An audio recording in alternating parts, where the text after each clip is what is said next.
Avant de commencer la vidéo, je vous rappelle que j'ai mis en place une petite FAQ.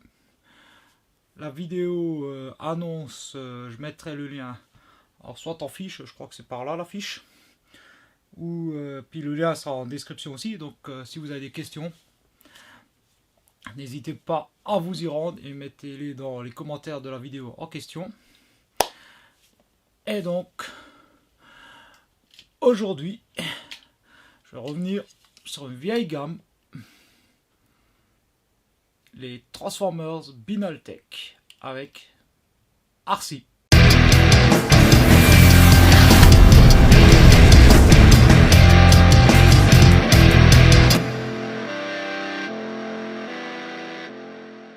Et c'est parti pour la review. Alors, Arcee en mode alternatif, une Honda S2000, produite sous licence, donc on va retrouver tous les petits logos, tout ce qui fait la marque, donc le sigle Honda ici, S2000 sur l'aile, le petit logo toujours Honda à l'arrière, le S2000 indiqué sur la plaque d'immatriculation et le S2000 qu'on va retrouver ici. Alors véhicule en métal, carrosserie métal. La différence entre le Binaltech et le Alternator, c'est le matériau utilisé pour la carrosserie. Alternator est du carrosserie plastique, Binaltech c'est carrosserie métal. Alors ça roule pas mal, hein. À savoir que on a des pneus en gomme, pas mal de détails. On a la petite antenne radio souple ici, les portières avec les poignées de porte, les rétroviseurs, les répétiteurs de clignotants. Alors les très beaux phares à l'avant, donc clignotants, phares et feux de croisement. La calandre ici, très bien faite, hein. Les feux à l'arrière, alors franchement nickel, hein. Le stop, le clignotant, le feu de position, enfin tout y est. Voilà, avec la petite vitre de protection, très bien détaillée. La trappe à essence gravée ici. Double sortie d'échappement chromée à l'arrière. Troisième feu de stop. L'aileron. On va également retrouver donc l'intérieur, voilà, avec les sièges, avec des moulures dessus. Sièges qu'on peut rabattre d'ailleurs en avant. On a ici les petites protections pour la tête. Le levier de vitesse donc en blanc avec sa petite boule argentée. Les détails sur la console centrale, donc avec le frein à main, voilà, tout ce qu'il faut. Le tableau de bord. Le petit volant qui est fonctionnel, qui tourne. Alors il n'entraîne pas les roues. Les roues par contre, elles sont quand même directionnelles. Mais sans le volant, indépendante du volant. Fonctionnalité qu'on va retrouver également. Le coffre qu'on peut ouvrir.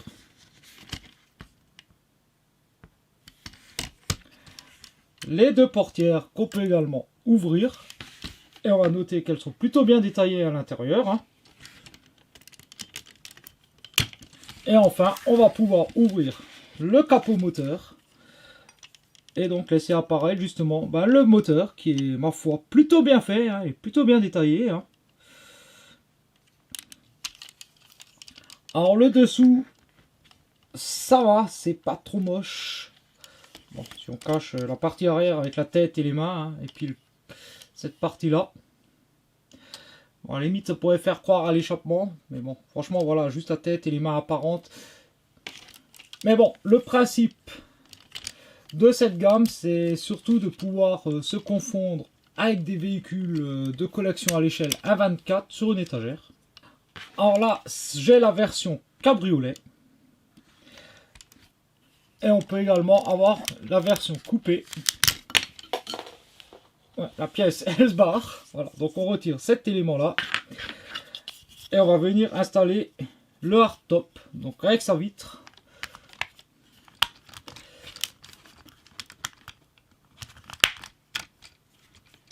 Et voilà donc la version coupée de la S2000. Alors, franchement, c'est plutôt classe, hein.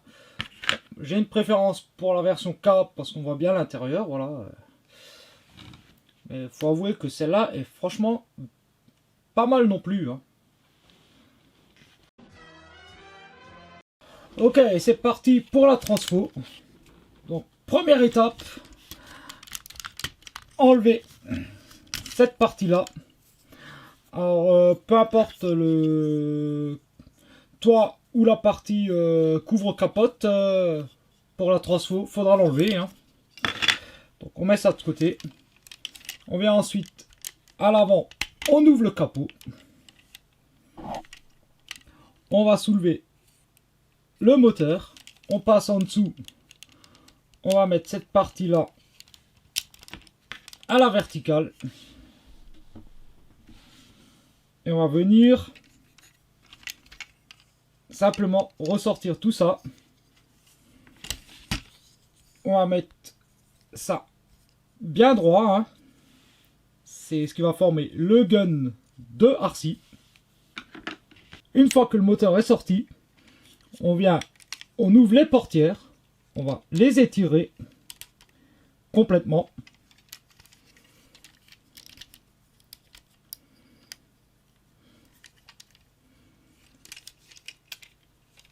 On va venir en dessous.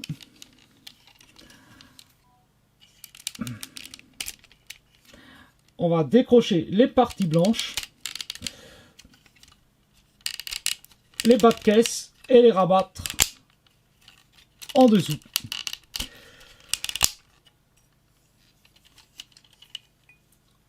On vient ensuite à l'avant. On va séparer tout l'avant en deux.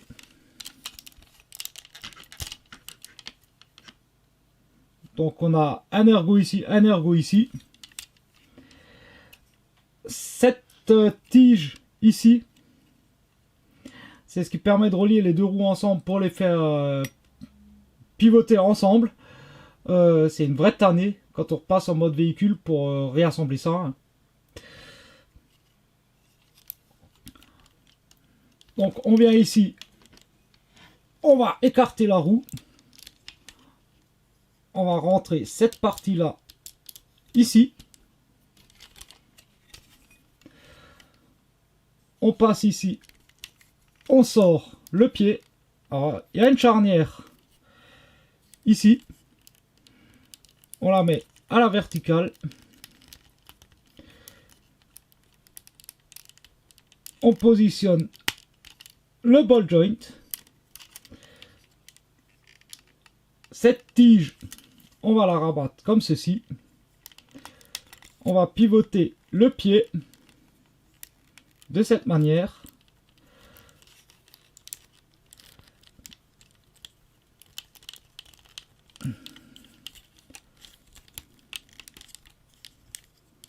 Voilà.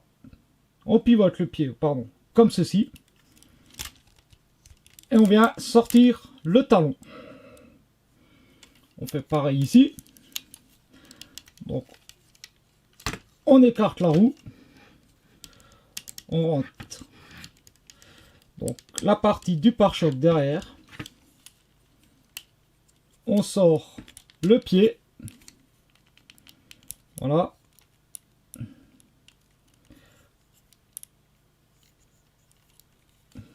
On rentre la tige. On rabat. On sort le talon.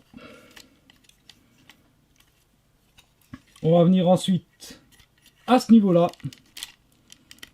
pour étirer les jambes. Comme ceci. Et on va rabattre, grâce à cette charnière-là, les portières sur les jambes.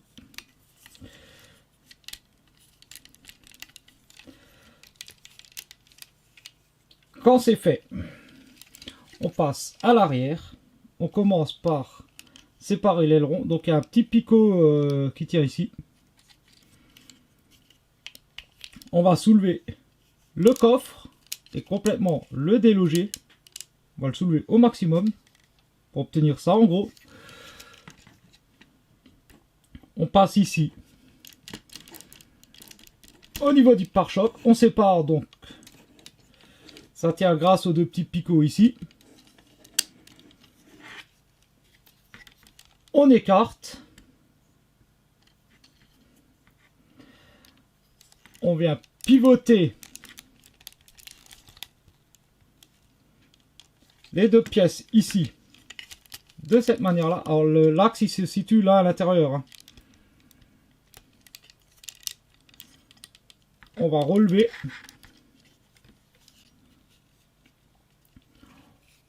On passe à nouveau ici. On va prendre tout le bloc là. Alors il y a un système qu'on va étirer qui tient sur un système de ressort.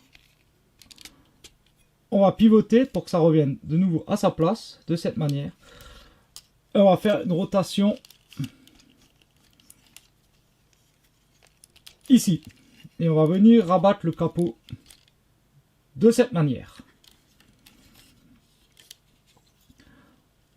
On passe ici, on va rabattre les deux sièges. On va venir rabattre ici. En maintenant alors ces deux pièces là écartées.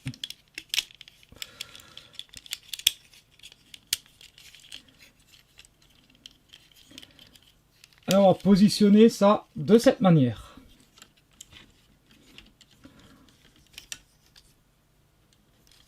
On passe au bras. On va sortir la main. On va décrocher ici. On sort le bras. On va le pivoter pour le mettre dans le bon sens. On va pivoter également la main. Voilà. On va faire pareil de ce côté-là.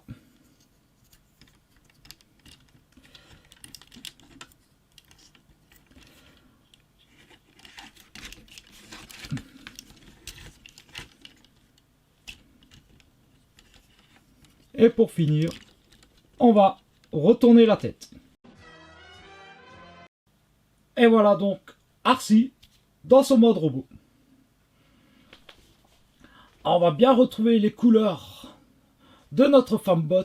Voilà, à savoir le blanc et le rose, hein, les prédominantes de sa version G1. Alors, le gros symbole Autobot présent sur le torse. Alors, le seul symbole Autobot d'ailleurs de la figurine. Hein. On a le visage. Alors, j'aime beaucoup le visage, hein, qui est vraiment très sympa. Hein. Rose pâle. Le casque blanc avec du rose plus foncé. Voilà, les yeux bleus. Hein. Donc beaucoup de rose de blanc. Hein. Franchement, c'est les couleurs d'Arcy. Hein. C'est ce qui lui va le mieux. Hein.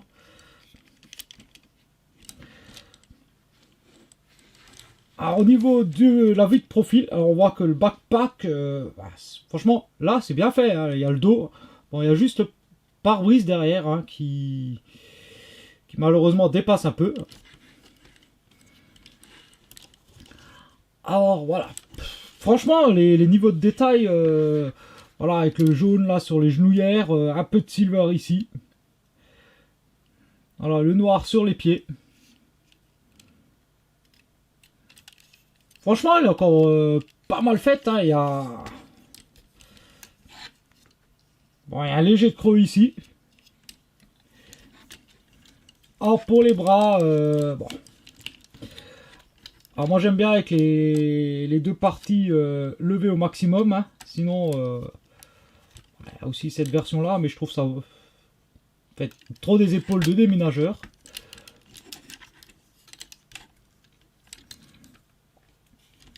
Alors point de vue des articulations, nous avons la tête ball joint, donc on peut la monter, la descendre, pivot 360. Les épaules. Alors nous pouvons aller jusque là. Ça va bloquer ici. Dans ce sens. Jusque là. Mais ça va bloquer également par ici. Mais bon, c'est largement suffisant. Hein. On peut, voilà, lever les bras. Aucun problème. Une rotation complète du bras. Un coude à 90. La main sur ball joint. Alors qu'on peut même ramener comme ceci. Les doigts articulés avec index indépendant.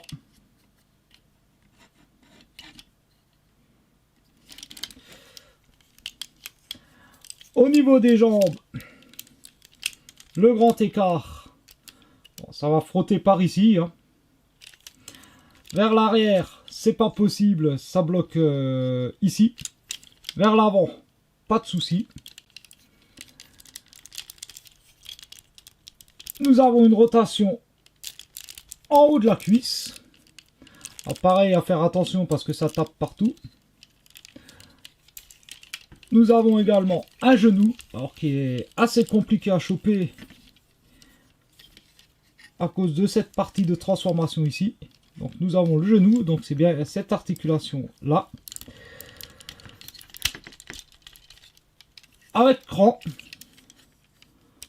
Alors qui est pas mal. Hein.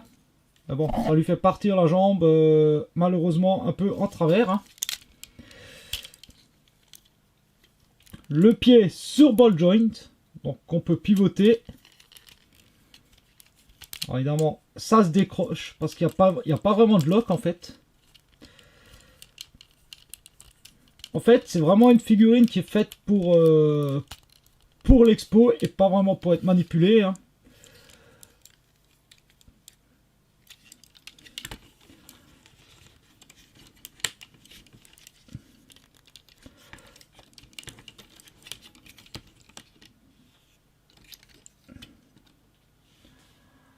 Et donc, le gun, avec les picots sur la crosse.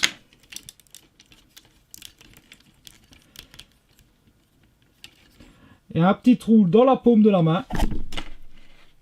J'arrête pas de taper la caméra.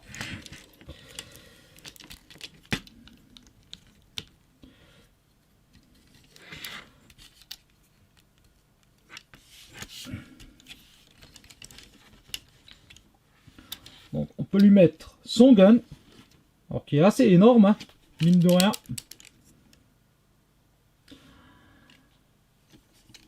Et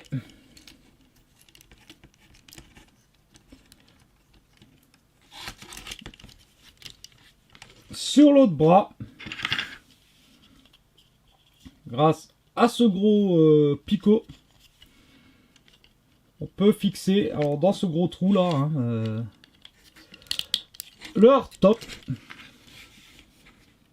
en guise de bouclier. Alors, option que personnellement je trouve horrible. Hein.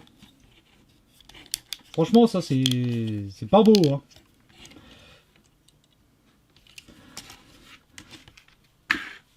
Et par contre, cet élément là, eh ben, dont on ne fait rien, en mode robot. À la limite, on peut essayer de lui faire une petite laine. Hein,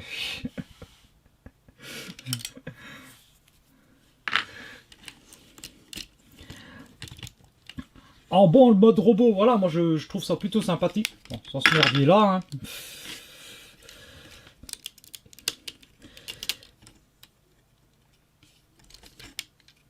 Il est honnêtement, voilà, il est honnêtement pas mal. Hein. Ça reste un robot planqué dans une voiture. En fait, là, ils ont vraiment privilégié le mode véhicule au mode robot. D'où voilà, le robot qui est un peu particulier. Hein, ils n'ont pas prévu toutes les articulations correctement et tout. C'est pas vraiment le but de la gamme. Hein. De toute façon, c'est de la gamme collectionneur. C'est fait pour être exposé, pas pour être manipulé tous les 4 matins. Alors ça reste très sympathique. Franchement, on reconnaît bien RC. Le mode véhicule, il n'y a rien à dire. Hein. C'est sous licence officielle, c'est vraiment détaillé, c'est vraiment bien fait. La taille est franchement correcte. Hein. Voilà. Comparé à voilà, au Optimus Studio Series, donc le 44 qui est censé être un leader mais qui est plus un Voyager. Vous voyez que ça fait une bonne tête de plus que un Voyager Studio Series. Ce qui est franchement plus que correct. Hein. Ça fait la taille, ça doit faire la taille d'un leader quasiment en Studio Series. Ma review est terminée. Dites-moi comme d'hab dans les coms ce qui vous plaît, hein, si ce petit robot vous plaît, cette petite RC. N'oubliez pas non plus la fac. Puis moi je vous dis à très bientôt pour de nouvelles vidéos. Allez, ciao, ciao, ciao.